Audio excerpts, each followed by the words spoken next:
Hello, ladies and gentlemen, and welcome to the Joe Rogan Experience. I'm your host, not Joe Rogan. And with me tonight is nobody, because I'm alone. Yes, you are. Thank you, off camera, gentlemen. You're the one that's alone, not me. Love you. Shut up. Anyway, so my boyfriend's feet aside. Oh, you got that cash flow. Got them toe picks. Polly will hopefully be here shortly. I did confirm with him that he was supposed to be here tonight. But we know Polly. Sometimes he can get a little bit distracted by things and such. So we'll see. We shall see. And right now, I'm just going to sit here and talk your ears off while I complain about things that I have a disagreement with the internet on, and drink my sweet white blend Moscato. It has notes of pineapple, peach, and honey in it, which, just it's basically dessert. So this is my dessert. I am drinking my dessert straight out of the bottle, and the reason for that is because our boyfriendo will not let me dirty dishes, because we cannot dirty dishes. Because, well, you see, our sink is broken, right, babe? Yep. It's broken, and we need to wait for the plumber to fix it, which will probably be like Tuesday or something. So until then, we can't dirty any dishes that are bigger than our bathroom sink. Like, I can make forks and knives dirty because we can pretty well easily handle that in the bathroom sink, but I can't cook full-on meals with the pots and pans that I have. Otherwise, the under sink area is going to become like a Mount Vesuvius kind of situation with like spritzing everywhere and the people of Pompeii just melting, and it's a very ugly situation. I will tell you that. It's stinky. And that's actually how we found out that it was nasty, is the stench of the kitchen. Not the stench, but there was a smell in the kitchen that I was just like, babe, what did you clean the oven with? Or what did you clean the stove with? And I thought it was because he used the wrong material, and it was not that. He found the leak. And it made all of our cleaning supplies moist. It's bad time. So now we have to contend with that. We have to live like hermits. Pretty sure it's just loose at the knob, but I do not want to fix it. Well, you're not a plumber, so. I'm pretty sure I know what's wrong with it. I just don't want to fix it. Well, don't tell my dad that. I'm not going to. Okay. Yeah, because if my dad's going to hire a plumber and pay all that money to pay for a plumber to fix the thing, don't tell him that you know how to fix the thing. So many people are trying to get me to do dishes in the bathtub, and I am not going to do that. I only brought it up once to you. Drink wine out of a Solo cup. We don't have any Solo cups. We don't have any disposable anything except for plates, and that's just for pizza night. Let's not say we, because I've said that we should have gotten some. Yes. And somebody elected to ignore me.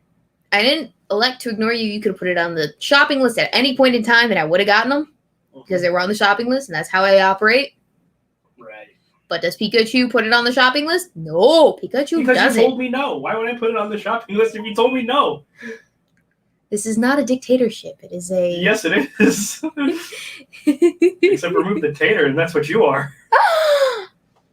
Do you hear this, chat? He's disrespecting me. My own household. It's my household, too. The audacity. Now, we'll get the plumber out here hopefully Tuesday, fingers crossed, because I only bought enough instant microwave meals for...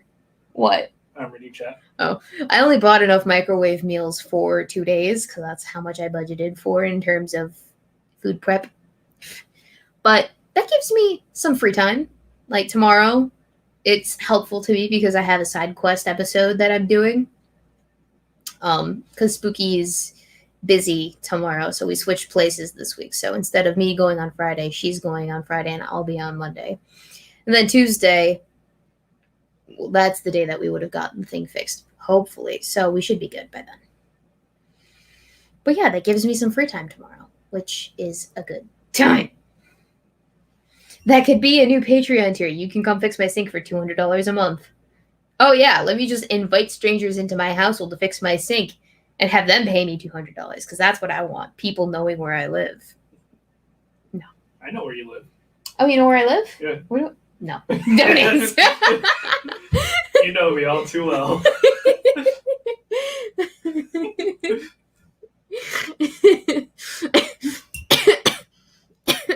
God damn it.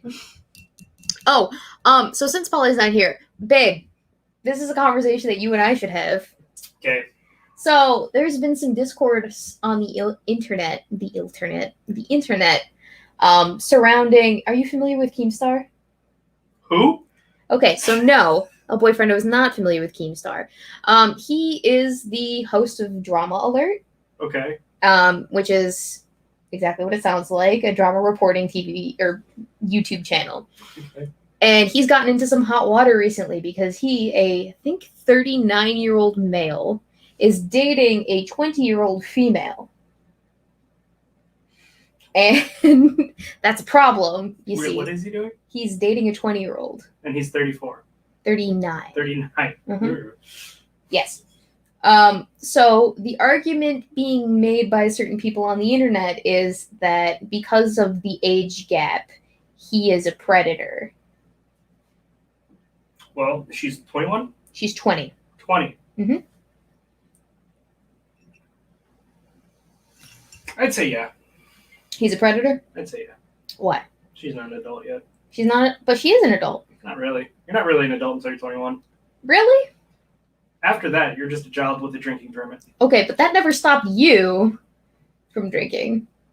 Yeah, and? Okay, so what you're saying is in order to be qualified as an adult, you have to be able to drink. Sure. Okay, but we send 18-year-olds Yeah, and they're kids. They shouldn't go. off to war. Yeah. Okay, so that argument stands up. I don't believe that you should be forced, or not forced, I should say. I don't think they should be able to send kids who can barely wipe their own ass off to war and still not wipe their own ass. You hear that, 18-year-olds in the audience? Your children.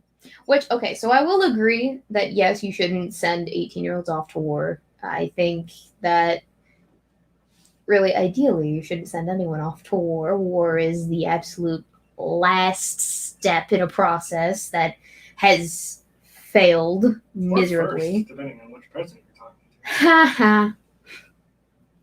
Or first. Or first. First or last. But, I mean, I think it is a little young. And I know Unholy Reaper is going to disagree with me vehemently on this, because of course he is. Oh my god. But what, somebody wanted to see anything other than my feet. Thanks, babe. Oh, and now we have Cattail in the mix. I hope the military teaches people to wipe their ass properly. Okay, I personally don't want to send anyone off to war. That's not the goal. I don't think it should be the end goals. I don't think that I revel in the idea of sending our younger generations off to war either. That has its own repercussions. I mean, take World War I and II, right, for example. We sent a whole generation of young men off to battle to leave their home country to fight overseas. And that whole generation comes back with a plethora of issues. They have their whole life ahead of them. And they have to contend with that as a result. Yeah, sure, the military has benefits to it. But combat also has consequences to it. And if we're going to make their argument that kids shouldn't be able to consent in adult relationships with 40-year-old people, then the same argument should be made about sending people off to war. That's where I'm going with that. That's where we're going to leave that part of the conversation, because I don't want to have the draft discussion. Or not the draft discussion, the 18-year-olds going off to war discussion. Gross. But I would like to have the conversation of, well, the reason why it's not What? I'm reading chat. Oh, okay. Send the old people. Yes, Daniel Fullman. Send the old people. No, send everybody in an insane asylum.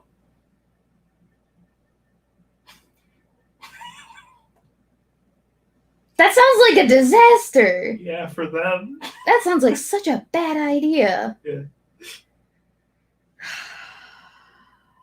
Yeah, this is a Christian channel. No naked legs, please. I will naked leg all I want. Ha ha ha.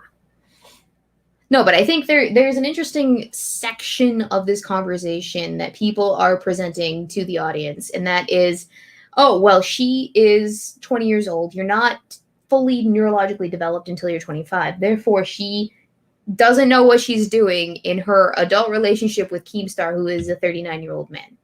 And that's why it's wrong, is because not just because of the age gap. Not really. That's not the argument being made. It's because she's not fully mentally developed yet. And if that's the argument that you're going to make, that opens you up to a world of possibilities. For instance, our relationship doesn't work because neither of us are 25 years old and therefore not neurologically developed. We shouldn't even be living on our own in that case. Okay. I mean, I'm stupid, so you're arguing with a stupid person. Who's stupid now? I'm not arguing with you. I'm just having a nice discussion. Sorry. I wouldn't even call this a debate. I'm just discussing with you. That's fair. No, I mean, I don't really have statistics. All my stuff's based on opinions that I gather from being alive. Pretty much just random places. I have no proof or nothing to back up any of my claims. But then again, no one's ever tried to give me proof or anything to back up anybody's claims. So I'm just like, I mean, this is what I believe in right now. And if somebody can prove me wrong, I mean, go ahead. Mm-hmm. Sure. I don't care. So is it predatory just because of the age gap or because? You know, I mean, I've been seeing some pretty good arguments that she's of legal age, thus it's her choice, which I mean, sure. Mm-hmm. But in my opinion, I mean, the age gap there seems a little ridiculous. Oh, yeah, certainly. I don't know if they love each other. I don't know enough about the relationship, to be honest. No one knows jack diddly squat about the relationship is the thing. Yeah, so I don't feel like I'm entitled to an opinion. Mm-hmm. But if I did have an opinion, I mean, knowing what I know at the moment, I'd say no. But again, not my relationship. Okay, so let's remove that specific relationship and just generalize it to any age gap relationship. So take any two odd people, whoever they be. There's a 20-year age gap between them. I mean, I would have to stand by what I just said then. Okay, so it's just because you don't know the relationship that you wouldn't want to. Yeah, as long as remark on it. Legal age at least. Mm-hmm. Now, is it because of the power dynamic that it seems kind of predatory? I feel like it's of a cultural standpoint. Yeah. If, somebody's dating a minor, that's icky, no, gross. But say that person's 21 or even 18 at that point. Well, now in the eyes of the law, that's okay, no matter how old the other person is. Now, I can't say anything on that relationship because I don't know anything. In fact, I probably shouldn't say anything to begin with, but because I pissed off Reaper. But no, I pissed off Reaper. It's fine. But that whole thing goes to, I am not comfortable talking about other people's relationship. But if I had to say anything about this one, it's that I don't know enough about it. Okay. So if they love each other, cool, whatever. They're not hurting me in any way, shape, or form. I think it's a relatively new relationship because he just got out of a relationship with his baby mama of, 10 years, who was around his age, who he has a daughter with. So maybe it's a midlife crisis. I don't know. Maybe she's got all the power in the relationship because she's young and pretty and he's old and gnomish. But I don't know. It's to regard a relationship as a power dynamic rather than as a social contract between two people that have strong feelings and emotions towards each other. It's just kind of, it's unsettling to me that that's how people regard relationships as a power dynamic, and that's the absolute end all be all of it, rather than something born out of love, which I recognize actually is a relatively recent phenomenon. The idea of entering into a relationship with a person because you love that person. I mean, back in the day, marriages were formed out of social convenience rather than a genuine emotion towards people, and talking way in the feudal era when like marriages were alliance contracts between two warring houses, or marriages were for the good of both parties, in that like the women's family had a dowry to present to the man, and the man had a social standing to present to the woman's family to elevate their status in society. And it's like, wow, that's very transactional. Ew. I'm glad we're not like that anymore as a society. Yeah, I don't think I'd be able to afford you. Aww. I think that's sweet. Is that sweet? Was that you trying to be adorable? I don't know. I'll let Chad figure it out. God damn it. Old Man Enfield says half his age plus 7 is the traditional minimum age. Okay, so 39 and a half divided by 2 is 19, and then plus 7. I'm rounding up, of course. And of course, my math is probably shit. So I'm going to use a calculator so I don't embarrass myself any more than I already have. Okay, so 39. That's 36. Divided by 2. Plus 7. Okay, so yeah, 19 and a half plus 7 is 26 and a half. That's how old his minimum is. I guess. Traditionally, I know, but I wanted to gauge what the traditional would be acceptable for Keen. And of course, that number would fluctuate. And of course, we do, in fact, live in a society. We do, in fact, live in a society. What's interesting is I don't regard age gaps as all that horrid of a thing, mainly because both my parents were nine years apart, and then my dad's parents were 10 years apart. So Nana and Goms were a good 10 years before like there was anything between them. And my mother, okay, here's the other thing too, is my mother met my father when she was 8. He was like, or she was like 9. He was 18. That was the first time she ever saw him, and she was head over heels the moment she saw him. And then, however many years later, I think maybe like 15 years later, they got together, and that was a whole other disaster. That was. So maybe not the selling point for age gap relationships that I'm trying to make it out to be. I'm just saying that if we limited people to only marrying and having relations with people within a certain age range, I would not be here, miracle that I am. Miracle. Okay, you can't go from this bitch priceless to miracle in the span of less than 5 minutes. Yes, I can. No, you can't. Yes, I can. That's not how this works. That's exactly how this works. How dare you? Fuck you. Fuck you. Maybe you asshole. Later. We have work in the morning. Yeah, that's right. Mm-hmm. I do not want to go. No one wants to go to work, dear. Never, ever, ever. Actually, you know what? American Phoenix actually said it correctly. Legal but creepy is a thing. Yes, that is correct. American Phoenix. Legal but creepy. I guess. These are my Avenger pants. And I love them, and they're comfortable. What was Anakin and Padme's age difference? Good question. What was it? Was it like 8 years? Oh God, it was ridiculous. How I don't old remember. was Padme? Okay, hang on. Now we gotta know what this is, because I am curious. All I know is that when he turned of age, she jumped on his lightsaber. That's all I remember. Stop it! What? But that was also in a galaxy far, far away. I can see you. Padme and Anakin age difference. She was like a teenager. Right? She's young. She's pretty small and childy and innocent, and this isn't creepy, right? I mean, let's be honest, the Anakin-Padme relationship is not exactly a model. It ended the galaxy, pretty much. Here, too.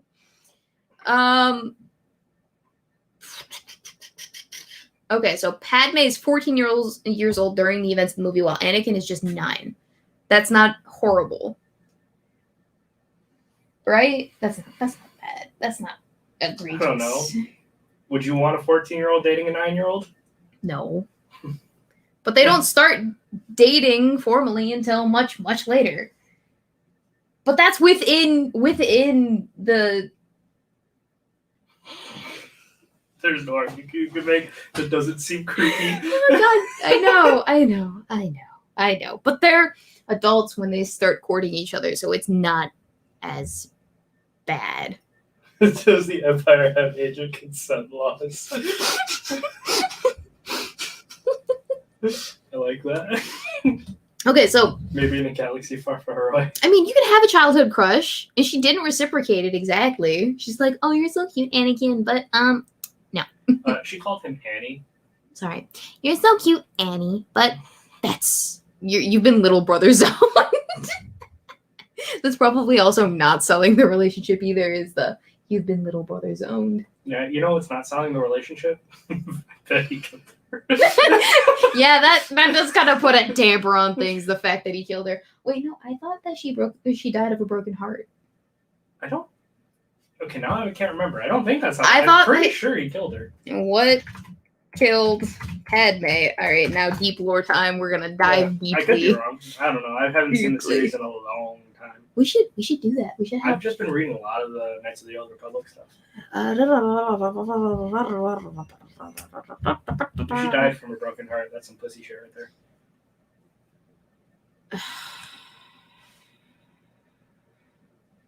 When Vader uses the Force to crush physical objects, you can see the damage that he does despite him not having any physical contact. Yes, we know. She dies of a broken heart. Oh, okay, so... As Anakin's transformation into Darth Vader is completed, he draws his first breath through his masked visage. Padme professes to Obi-Wan that there is still good in her husband with her dying breath. So apparently the fan theory is that Palpatine drained Padme's life force from her and bequeathed it to Vader in order to save his life, effectively killing off Padme. So I think we can all thank Palpatine for the death of Padme. Gross. Ray-killed. Raisin testicle. And then he told Vader, obviously, that he killed his own wife. Because, nothing makes for a good emotional backstory for a villain. Nothing makes for a better emotional backstory for a villain more than the idea that he is to blame for the death of a loved one. I mean, here's the thing, right? The prequels, say what you will about them, that they have their shitty moments. It's just a Romeo and Juliet story. I love that guy. Yeah, say what you will about say what you will about the prequels, that they were shit, that they were ass, that they could have been so much better, and that Jar Jar Binks is the worst thing that ever happened to the series. But I think that isolated and without all of the cringy quotes from Hayden Christensen. Oh, hello, dear. Don't you mock my boy. The Anakin arc, if you also include the Clone Wars, from what I know about them, is actually very compelling from a character standpoint. I mean, if you think about it, like, Anakin, this little slave boy who grew up on Tatooine. Yeah, Tatooine. Thank you. I somewhat know my lore. Who grew up on Tatooine, left his mother because they could only afford to bust one slave out of enslavement. And it had to be Anakin because he was super special and pumped full of midi-chlorians. Bullshit thing. Which I have my own opinions about. But yeah, so they bust him out and they're like, all right, Anakin, you are the chosen one. Be the chosen one. And then throughout all of his Jedi training, he's told that these feelings of obligation towards the people that he loves, he has to leave them behind, because that's the Jedi way. Is you cannot have connections to the people because you are an entity of the Force, and that's that, right? Anything more than that, and that is not the Jedi way. You can't be a Jedi Knight, blah, blah, blah, blah. And he's told these, and he tries to believe him. He tries his best to believe them, and he works his way up in the hierarchy of the Jedi, and works his way towards becoming Master General Skywalker, as much as he is, but like he's rejected as much as he tries. He's rejected. So, you know, he seeks a different way because despite all of his best efforts, he's fallen for Padme. It is what it is. What can we do? He's fallen for Padme. He makes emotional connections. I mean, certainly the relationship between him and Obi-Wan didn't help things because it was more of a brother, little brother relationship than it should have been, probably. Why are you laughing at me? I'm reading chat, and a lot of them are Jar Jar Binks was absolutely a Sith Lord. I mean, he was. Probably. You ever seen that fan theory? Yes. Okay. But yeah, so he's pulled in opposite directions. His heart's going one direction. His training is taking him into another. And in the midst of all this nonsense, his mother is killed, which obviously did some damage. And he wasn't there to save her. So he's feeling very responsible for that. And he doesn't want to repeat that same nonsense.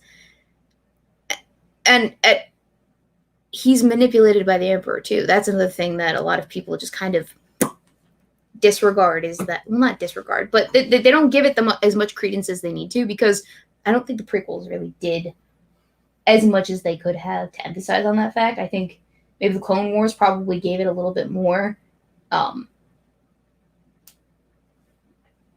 attention. There we go. That's the word that I'm looking for. They gave it more attention than the prequels obviously did, because they had a lot more wiggle room to do so and a lot more screen time to do so. So obviously he's getting manipulated because his weakness is the people that he loves. And so he's conflicted. And it's all a perfect storm to create Darth Vader. This tragic mega villain who is actually not the mastermind bad guy. He's basically just a glorified henchman, let's be honest. And so I think that if we had maybe done a little bit more for Anakin, because let's be honest, the prequels, they're a Darth Vader backstory. That's what they are. Plain and simple. That is what they are. If they had expanded on that aspect in a less cringy way, I think we could have gotten something purely beautiful. Less Jar Jar, more character development. Those are my thoughts. El Boyfriendo. Yeah. Thoughts? I like them. They're good. I mean, Anakin was kind of a little bitch in the whole, you know. I'm gonna cut Mace Windu up, or no, he threw him out a window or something. But even so, it was like. Did he eat Mace Windu out a window? It's been a minute, so I don't exactly 100% recall. But I'm pretty sure. I don't remember. I'm pretty sure he yeeted him out a window. I thought that was Palpatine. No, he threw him down a reactor after getting electrocuted and shit. Yeah, that he happens. lit up like a Christmas tree. No, but if you ever want to have a really interesting conversation, have a conversation with a Star Wars nerd about Star Wars and all of the different aspects, because of the movies that we see, we get this amount of lore, but the Star Wars universe is so much more vast than what we actually get in the canon movies. Granted, I think the sequels don't do a whole lot for any of the franchise. It's a whole nother discussion, though. Oh, it was the Emperor that yeeted Wendy out the window. Okay. I knew it! I really thought it was... Oh, no, I think Anakin blocked the lightsaber. Mm-hmm. And that's what... And then Emperor Palpatine lightninged him out a window. That's what happened. I remember now. Thank you, Black Romeo. I really liked the prequels, like, despite all of the things that they had that were wrong with them. And part of that is probably because I was super young when I first saw them, so I thought that they were charming and entertaining and fun. Because they were. Let's not bullshit ourselves. They were fun. Hey, look who's here! It's Polly. Hello. I can go take a shower. Okay. Thank you for keeping me company, dear. Yep, that's what I'm here for. Mwah. El Boyfriendo and I just had a very interesting conversation about age gap relationships and then Star Wars. because that's, of course, where that initial conversation took us to. Because someone brought up, I can't remember how it was brought up, but Padme and Anakin. And Right. then you look into it. Like, how wide was the age gap between the little boy and, oh God. Was it Natalie Portman? Oh, you're going off the actual actors, and that's representative of how. Padme's Natalie Portman, yeah. Yeah. No, we were talking about the actual characters themselves, but yeah, what was the age gap between the actual actors themselves? Well, she would have been like 14, and what was he like? Well, she was 14 or 15, and she was like what, 8 or 9, Jake Lloyd? Jake Lloyd was like 9. She was 14 in terms of character, but is that also the same for their actors? Yeah, Natalie Portman was not that old. Well, yeah, I would say Natalie Portman was like 15, and he was Jake. I'm bad at estimating kids' ages. I don't know. That kid's in somewhere between. Wait, was he obnoxious enough to be 7, or because he was pretty obnoxious? Maybe, I don't know. I'm gonna say, here's my guess. Natalie Portman was 15, and he was 9. That's my guess. And remember to go off when they were filming, not when the movie premiered. So the first trilogy was filmed in 1997, and that was 16 years old at the time of filming. Was she really 16? Whack. Yeah. It wasn't released until she was 18, though, which is interesting. The second film of the trilogy was filmed a few years later in 2000. Portman was 19 at the time and was on the verge of her 21st birthday when the film premiered in May of 2002.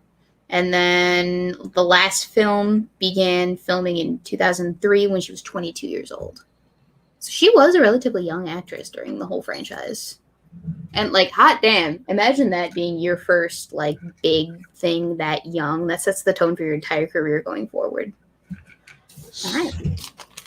Well, you've heard my theory on Natalie Portman's acting. Yes. Her best role was her first role, and it's been straight downhill ever since. I don't know. I kind of like her in V for Vendetta. 12? Yes, 12. Yeah. I liked her in V for Vendetta. I guess. Yes. So, Holly, how are you this evening? I'm doing all right. You're doing aight. Mm-hmm. Not supercalifragilisticexpialidocious. No. Oh. Well, let's see if we can improve upon that. Yeah, I mean, I'm not doing badly, but I don't know about all that. That's fair. That is fair. Basically, what happened to Daisy Ridley? Wait, was Daisy Ridley young when she first stepped on to the production stage for the Star Wars trilogy, the sequel? Is that what happened? Huh. Interesting. So, Holly, did you have a good weekend so far? No. Big sad.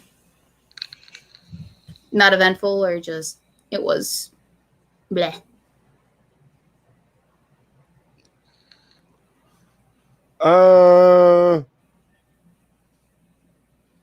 It's been one of them black pill days. Ooh.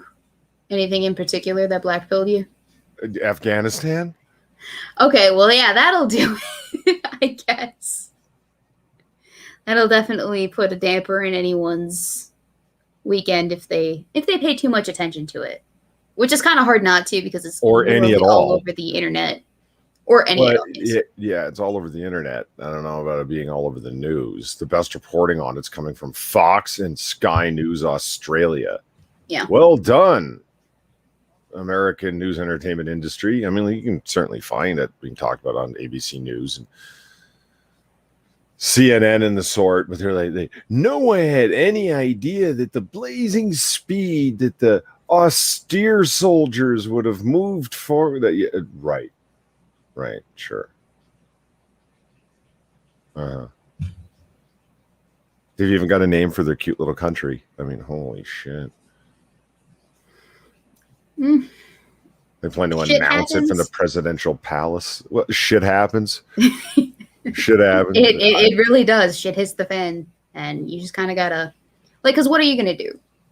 You as an individual, you just kind of have to sit back and watch with the rest of the people that don't have jack diddly squat an ounce of leverage in the matter.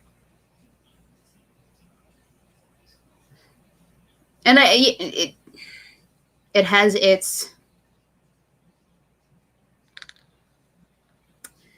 what is the word that I want to use here? It has its repercussions, certainly. Good, the bad, the ugly. And we're going to have to contend with those over the next several months. But ideally, what can you, Polly, do? Well, Dr. Jones, It's funny because I actually just got a doctor's lab coat in the mail. Did you? I did. It's for a bit for a video.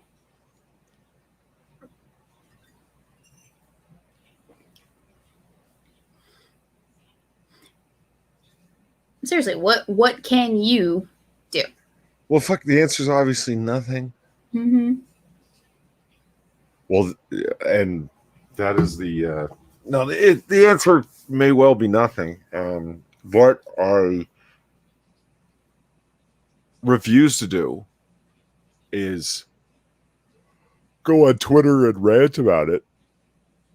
You know, the phrase "doing less than nothing" suddenly has new meaning. Mm-hmm. Yeah, or new exemplar. Like, what do you mean less than nothing? How can it be less than nothing? Go and rant about it on Twitter. That's actually then there's your less than nothing. Yeah. In one way or another, the amount of cope that I've seen come out of administration defenders, it's like, no, this is as incompetent as incompetent gets in terms of national leadership. This is bad. This is bad. Now, is the contention that you have with the actual just pulling out in itself, or with the method with which we did pull out?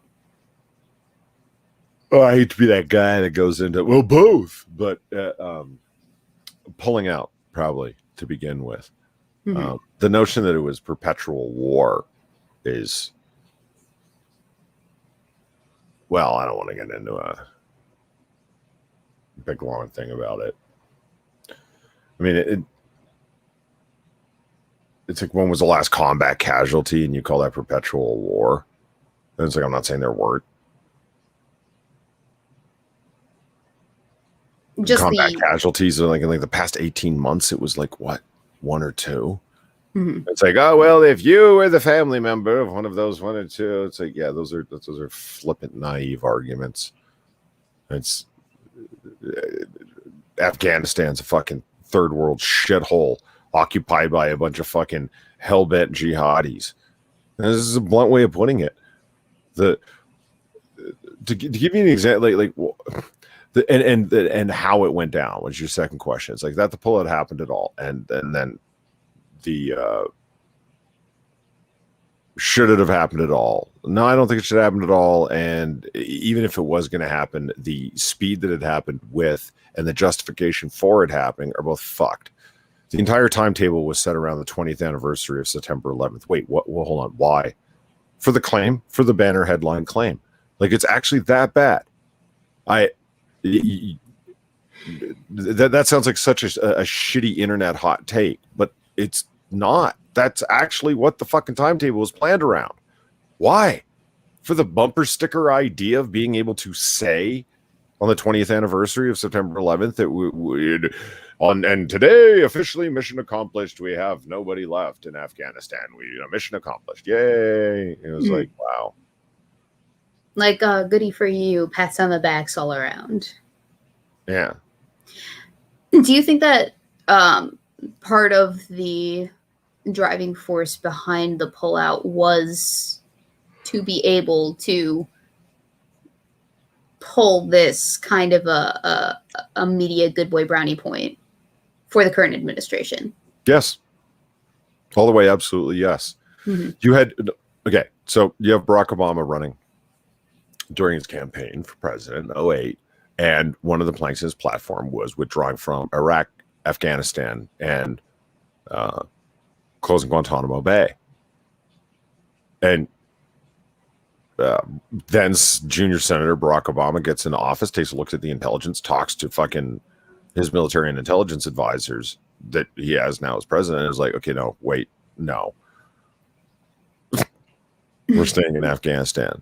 Yeah. And we're going to do a withdrawal of troops in a limited capacity from Iraq, and mistakes were made there. But one thing that didn't happen was a complete pullout and a name date withdrawal pullout from Afghanistan.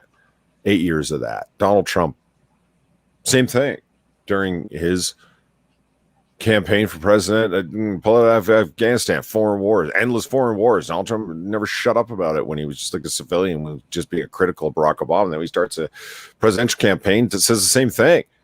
Gets into office, gets a look at the fucking intelligence, talks to the military advisors that are there, talks to the Joint Chiefs, talks to his intelligence advisors. No, we're not pulling out of there.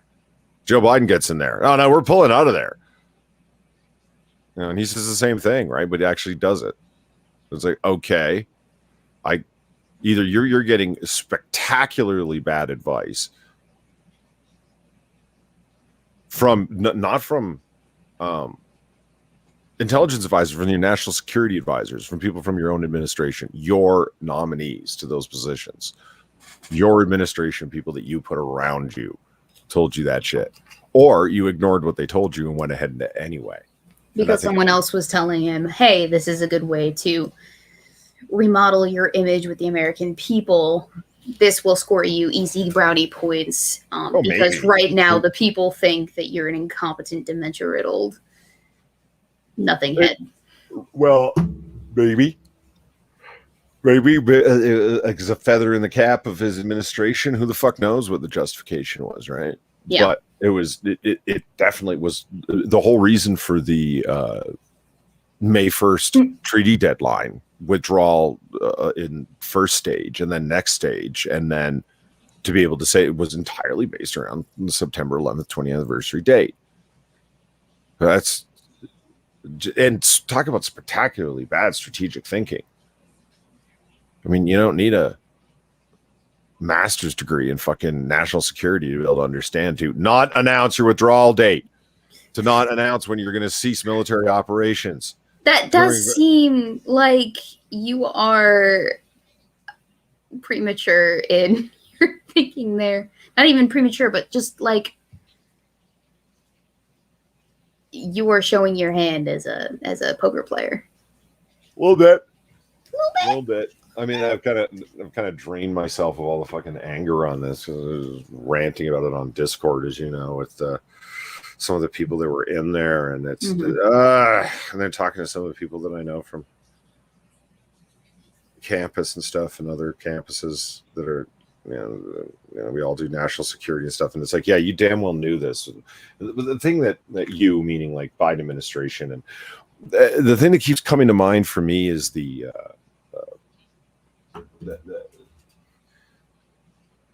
what is this going to mean for two things? One, the immediate reaction of the Biden administration, and two, what is it going to mean for the 2022 midterm elections? Is anyone going to remember by that point? I don't know.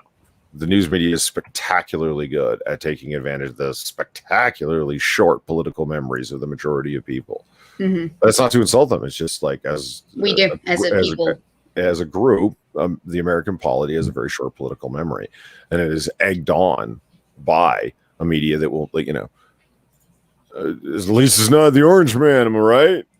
Orange Man, bad. And remember, all the people that oversaw the evacuation were BIPOC, trans, something.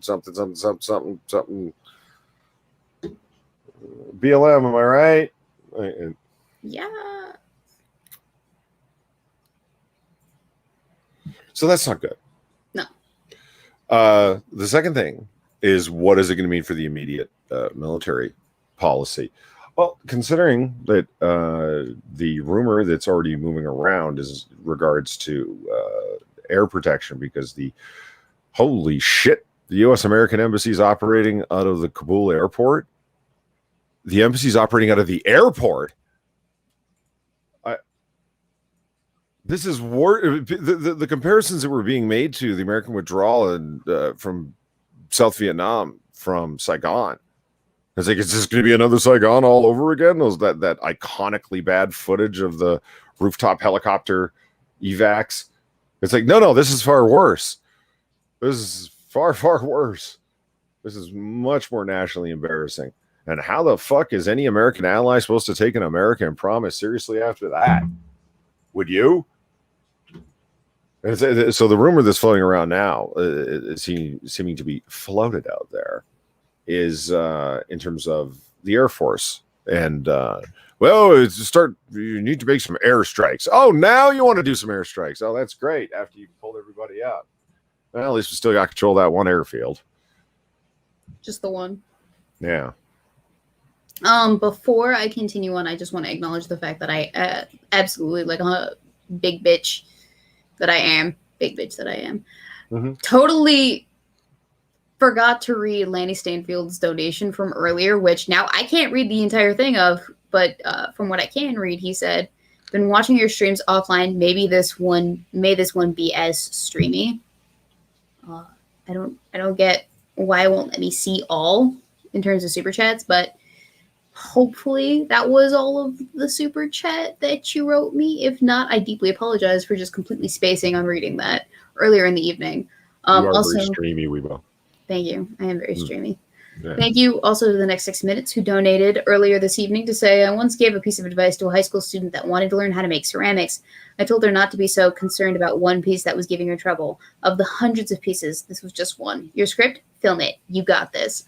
And the issue isn't that I'm having trouble with the script. It's that it's just so fucking long already, and it's not even halfway done. 13,000 words is a lot, Polly. It's a lot. 13,000, Polly. 13,000. Is that 3,000, Weebo? 13000. Wow. And it's not the even numbers halfway done. Well, this could be your masterwork. This could be your version of Sargon's video on the politics of Starship Troopers. This could be your magnum opus. Is that what that video is for him? Is that what I'm getting? Is that what you're getting at? It's so much, Polly. I hurt myself thinking about it. It's so long. That's what she said. It's so bad. And then finally, thank you to SS Serpent 21. Polly, you should know it's a Kamala Harris. It's a Kamala Harris administration with Joe Biden. Didn't you see that ad that not enough people talked about? What ad? Was there an ad? Did I not see an ad somewhere? I'm confused. I'm trying to think of specifically which one Serpent would mean. Serpent, if you want to send. I mean, I've seen the amount of times that Joe Biden has called her President Harris, but I think a specific ad where they said the Harris and Biden administration, maybe, because I have heard him say that. I've heard other people say it, but a specific ad. I need more information. I want to know which ad you mean. I kind of want to see it now. Yeah. See. What? 13,000 words. Oh, characters. Well, Jesus, Weebo. Oh wow, never mind. It's not as long as I thought it was. How many actual words is that? 2,200. Okay, never mind. I'm done tooting my own horn. Bye. What? Wow. It's still not halfway done though, I will say. So it's gonna be a long one. It's already 7 pages. There, that helps. 7 pages single spaced. Yeah, now I can get my head around that. Words, I don't know. 7 pages single spaced. It's not even halfway done. Yeah. There's a lot of sources. Yeah, no, I feel like a dum-dum now. I just called myself out. It would have been hilarious if I had posted the video. And everyone's just like, that doesn't seem like less, like, double 13,000 words, Weebo. I think you should count again. It's okay. I just had a blonde moment yesterday. It's fine. Don't worry about it. It's not a big deal. I'm just going to delete that tweet, and we're not going to talk about it ever again. All right? All right. Cool. It's fine. Oof. Wow. I'm embarrassed. Polly, I'm embarrassed. That's fine. Is it though? I feel like a liar.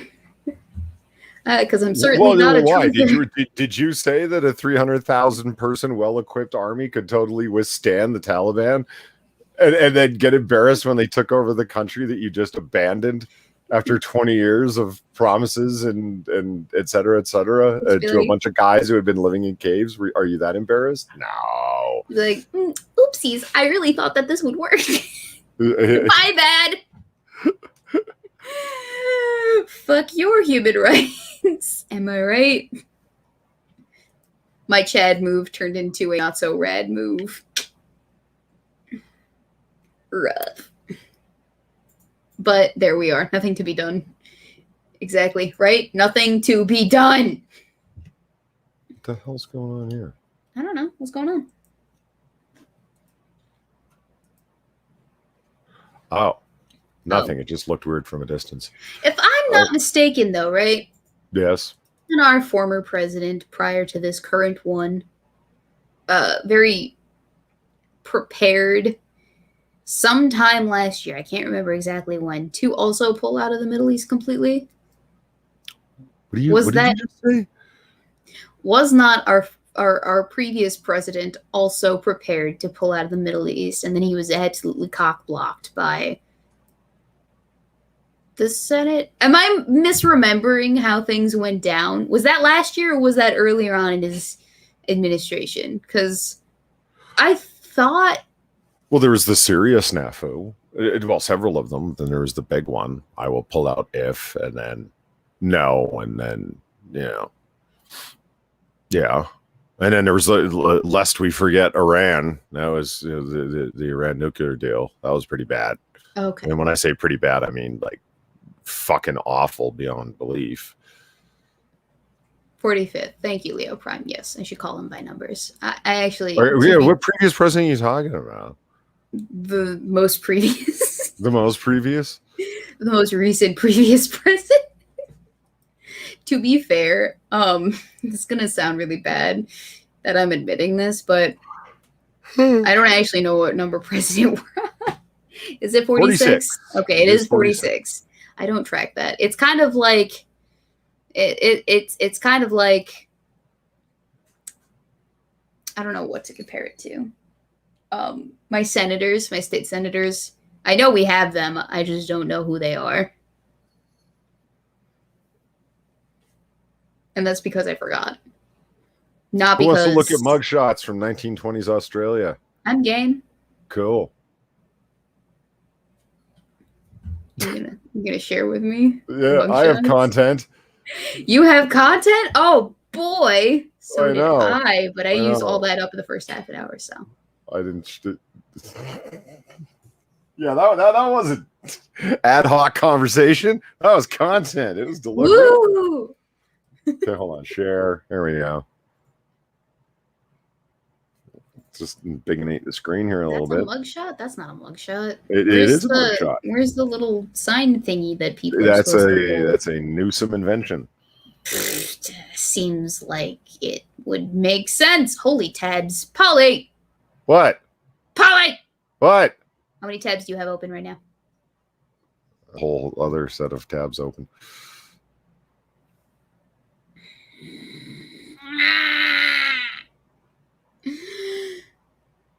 Polly, you are the reason IT workers work so hard. You know that? Good. Okay, so Mugshot. They allow you to wear mugshots or mugshots. They allow you to wear mugshots. They allow you to wear hats and mugshots in Australia. Sure, yeah. These are some very happy criminals. They're all very stylish. Some of them pretty severe looking. Don't get me wrong, but I mean, like, look, they even she's rocking her stole. She looks kind of terrifying from a distance. Like she does. Prefer her up close, which is opposite what you typically have in the terms of experience with people. Like usually with people that freak you out, you want to put some distance between you, but like she looks better when you get closer to her. I think it's. Well, I don't know. I've seen too many horror films. It looks like she's going to start moving and talking here in a haunted photo. You know what I mean?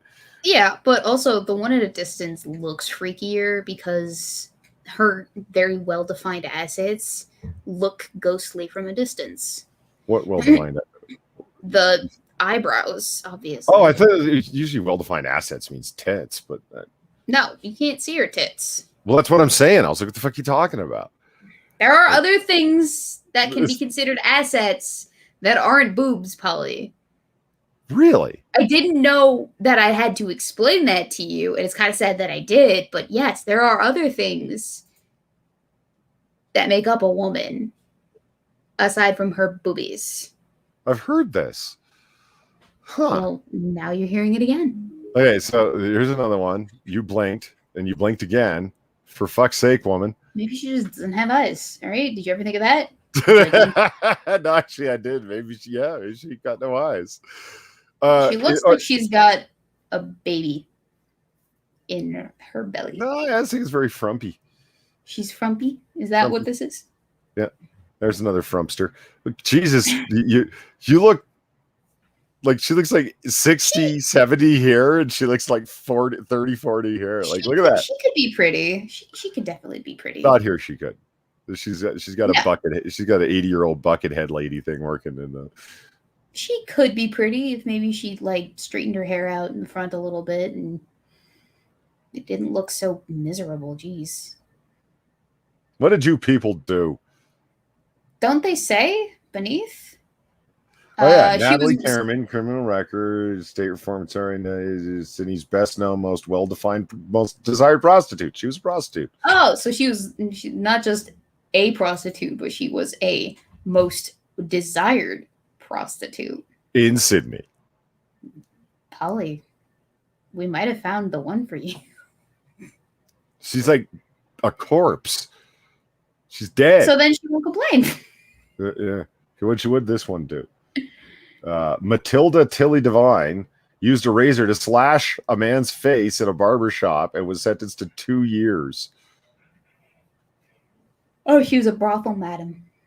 She doesn't look like she's a brothel madam. She seems kind of like sad. And she'll cut a motherfucker though, so yeah. Smiling was not the fashion. Let's see what the eyeless lady did. Kathleen Ward was convicted for drunkenness, indecent language, and theft. That'll learn you, lady. Yeah, using she them looks bad like words. She was just drunk. Yeah, she was just a drunkard and a cusser. Let's see what the creepy lady did. Numerous convictions for housebreaking and theft. Yeah. You look like a haunter. Stealing jewelry. Oh no! Emily Hemsworth. Jesus. Killed her She's a baby killer. Old son. I think that's probably the most egregious crime here so far. Like, she killed her own son? Damn, woman. Stealing jewelry. Yeah, that's not as bad as killing your own baby. That is, wow. Okay, so we can go in. Thank you, Lion Patriot, for the $5. I'm grateful for soap. What common everyday product are you grateful for? Penicillin. How often do you get to use penicillin, Polly? Well, he did say everyday product, didn't he? Yeah, he did. And I'm grateful for soap. What common everyday product are you grateful for? Toilet paper. Yeah, that's not a bad one. That's pretty good. Mm-hmm. Toilet paper's Indoor not bad. plumbing. That's not a product. Yeah. Non-lead pipes. That seems like a good one too. Woo! PVC all the way, baby. Yeah. Thank you also to Lion Patriot who donated to say, Weebo, what would be in your dowry? Ooh, good question. I don't know. Let's give Papa Jones a call. What is in Weebo's dowry? Well, okay, so what was traditionally in a dowry back when they had them? Money, goats, cattle, horses, slaves. Well, I'm not making that up. What? It's true. I guess, let's see. What did Slavic dowries consist of? So in Russia, typically it was accumulated linens, clothing, and other things for it rather than have suddenly buy it off the wedding. The daughter should happen to die. Yeah. Dowry originally consisted of clothing for the bride, linen, and bedding. Linen became less common, a fact blamed on poor flax harvests, and prospective in-laws, usually concerned mostly with her working ability, grew more concerned about a money dowry. Okay, so I guess my dowry would consist of, it's actually funny because I did bring a lot into this relationship. When our boyfriendo and I moved in together, much of the furniture came from my side of the family because it just happened to be that way. One of my relatives was downsizing, and so she gave us like our kitchen table, a lot of her pots and pans and kitchen utensils. My dad gave us couches. We snagged the coffee tables from a dead person who lived in the other apartment just over there. The bed set was also from a relative. So yeah, I guess technically my dowry consisted of a fuck ton of furniture. But if it were like a traditional dowry, money, probably money and property. That's what my family does. Jewels. I'm trying to think what else would be in a traditional dowry. Like I'm thinking like dowry, like when you're marrying a woman of means. It's like, you're in the Islamic world for like 1,300 years. It would have been goats and slaves. Mm-hmm. Very few American dowries actually had slaves in them, unless you're inheriting property. Russian dowries definitely involved serfs if you're marrying a woman of means. Yeah. Well, we don't have any serfs in my family. No serfs? No serfs, unfortunately. We have to do all of the dirty work ourselves. Except for the odd cleaning lady in the family, but we pay her, so. You pay her? Yeah, she gets paid. She comes once every. Do you think British-born Yankee Phyllis was paid? Yankee Phyllis? She was a 32-year-old prostitute who stabbed her pimp to death during a violent altercation in Crazy Cottage. Crazy Cottage? Crazy Cottage is a sly grog shop in Surrey Hills. That sounds like a made-up place. This whole thing sounds like somebody's really bad fanfic. Honestly. Crazy Cottage, a sly grog right? shop in Surrey Hills. It's like, seriously, 1, 2, 3 made-up sounding things. And are we sure this wasn't an April Fool's Day joke on her? Because this did happen 1921, April 1st. Well, that's a hell of a joke to play on someone. You're not really a prostitute, but I'm going to pretend to be your pimp and try and kill you. Joke's on you. What's the joke? I don't get it. All right. Hello, gentlemen. Oh, so we're getting to the gentleman now? Yeah, what the fuck did you 3 ruffians do? I bet they ran some sort of underground fight club operation. Yeah? Yeah. I think they were just street toughs. Yeah. Gambling. You look like gamblers to me. Uh-huh. Drunken ones. Okay, let's find out what they did.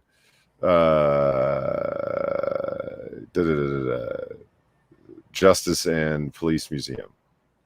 Okay. Well, that didn't help. Yeah. It's just Macmillan, Hayes, and Bullard. Nothing. Special photograph. Yeah, that's it. Thanks. I really wanted to have them do something. What'd this guy do?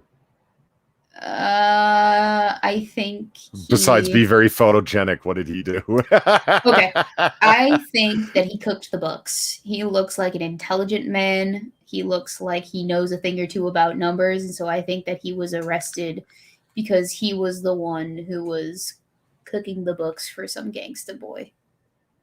Probably. He'd grown up with a Napoleon complex since he was missing a waist.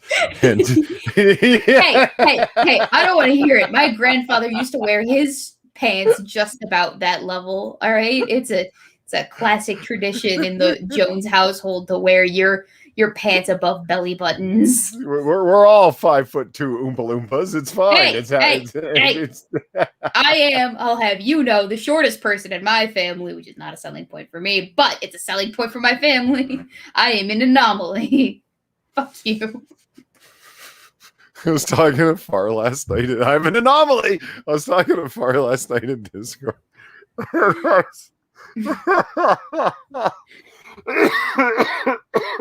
And I was talking to before I was recapitulating a story to her, or a conversation I had just had before I got into Discord. I was talking to a lady friend on the phone, and I said, all right, I'm going to go watch these videos with a friend of mine. She goes, who is this guy? I said, actually, it's a girl. It's a girl from Australia, Far. She's a friend of mine. And it's just like, is this someone you're interested in? And I was like, oh, God, no. Like, that sort of thing. And in that conversation, I coined this term, siblingizing. I said, she's like my little sister. Exactly. I was like, she's like my little sister. And I said, not that she's a child. She's a full-grown woman. I mean, she's the size of a child, but she's actually a full-grown woman. So you did to Far, which you've essentially done to me, which is just siblingized us. Yeah, no, it's a running joke. Far looks like she's perpetually 14 years old, even though she's 25. Hey, that's not a bad thing. I haven't. No, it's not at all. It's not. It's in middle school, so when I told Far the story, I was surprised how fucking funny she found that. She laughed. Holy shit! She looks like a child. Don't get me wrong, but she's actually a full-grown woman. It's a homunculus, if you will. So Far as telling me, this is like first day on the job, where her dad works at the new job that she's doing. Mm-hmm. Her dad's friends are like, so there isn't much of her, is there? She's a small potato. It's fine. Don't worry about it. There isn't much of her, is there? Yeah. What about it? A little Far. She's just there trying to do the job. Jesus. Like, you guys are so mean. Yeah. Let's see. Mugshot of William Callahan, the police museum. He was arrested for trying to steal another man's waist out of envy. Okay. I'm gonna look this man up. William Cahill. William Cahill. Yeah. July 30th, 1923. All these people are from Sydney. Apparently that's where they dropped all the crooks off.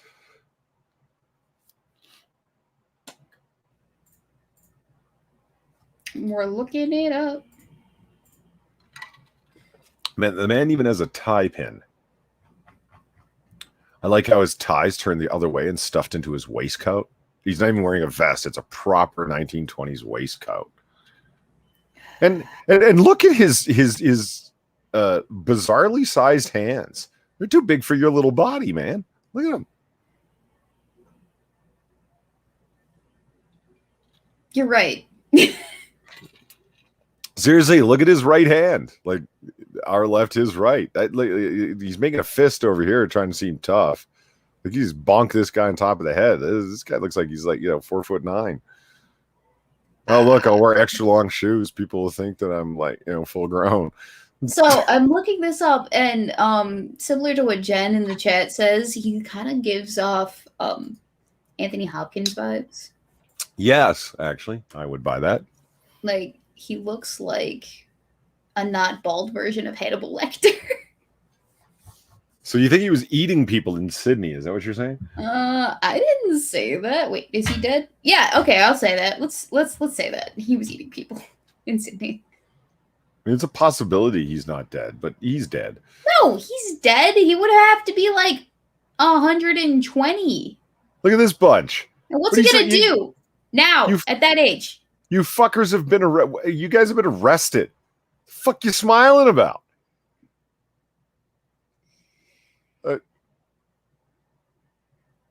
I'm a little bit frustrated that we don't have what they were arrested for. Yeah. Is that pissing you off too? Because I really wanted to know.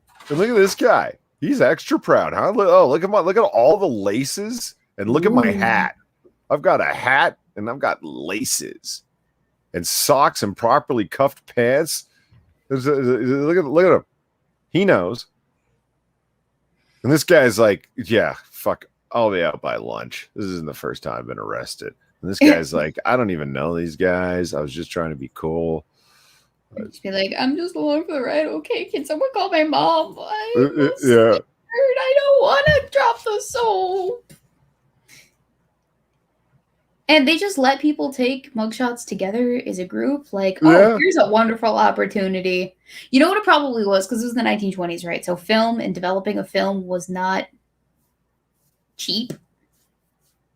Yeah. Like, you couldn't just develop film at your local Walgreens for 25 cents a pop.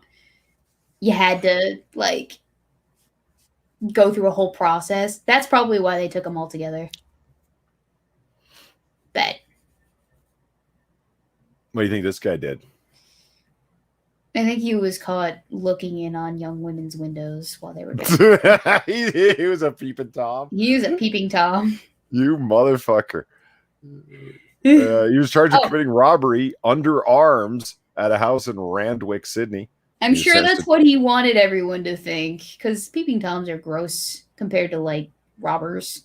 Yeah, he was like, no, I was just trying to steal some shit. Honest to God, I was just You weren't looking in on the 17-year-old girl's bedroom? No, I was trying to steal her shit. I wanted her costume jewelry. That was it. Maybe smell her hair a little bit. It's fine. Don't worry about it. Stop paying attention, all right? Don't think about it. It's fine. Oh, this man was a boxer. He was an enforcer, I'm thinking, because he's tall enough to be that. Yeah, he's an enforcer. He's got that face. I love that they let him smoke in the mugshot. He's just got a man's got his needs. Yeah, right. He's just this guy. I love this, by the way. I've been watching Deadwood. Yeah. And this style of tie and collar is great, where you can actually see the tie all around the way, and it's like the collar's flipped up. Yeah. See, men's fashion's been stagnant for some time, Weebo. Yeah. Weebo. I agree with you. We need to go back to a better time when people dressed decently. But I not even trying to go like just like there's a wider array of things like the suit that's so tight that if you fart your shoes will pop off. Like that's not that's not a fashion choice. That's just a change in suit size. I totally stole that joke from Razor Fist. But did you really? Oh. Yeah, I did. I thought you were brilliant. No, I'm not. No. I'm just a thief like this guy. But I'm not a peeping Tom.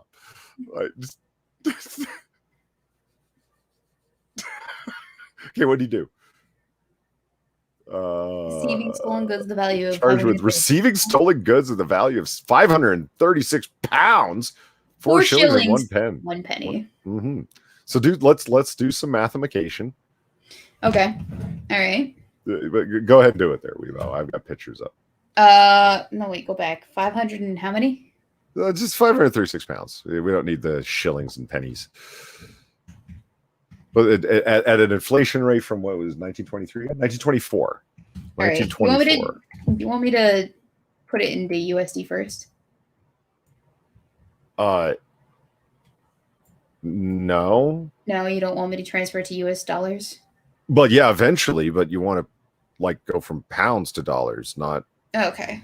Like what I'm saying is you don't want to go from pounds to dollars in today's money and then figure out backwards to the inflation. You don't want to do that. Okay. So UK inflation rate. Let's see. 536 pounds. What year was it? 1924. Calculate 33,426 pounds today. And that is 46,355 pounds. Or dollars. Dollary dues. Some serious money. It's you, motherfucker. A man of opportunity had he gotten away with it. Let's be honest. Yeah. Look at the crease in those pants. That's not no regular thief. No. Yeah. He's got some nice digs. Except for the socks. Except for the socks, yeah. Yeah, those socks are no good, man.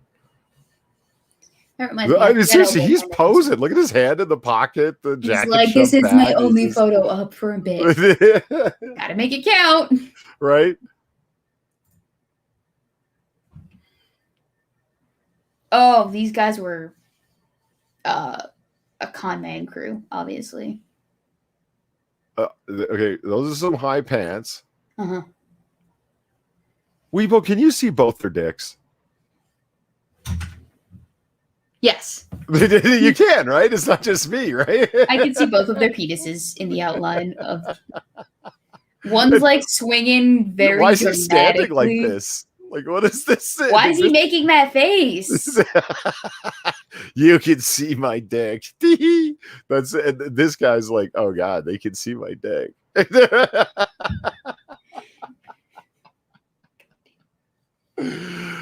I haven't slept much in the last couple of days. I don't know. That's okay. Okay, good. This guy's ensemble is much nicer than this guy's ensemble. What's going on with the U-shaped looking thing on this side? Right?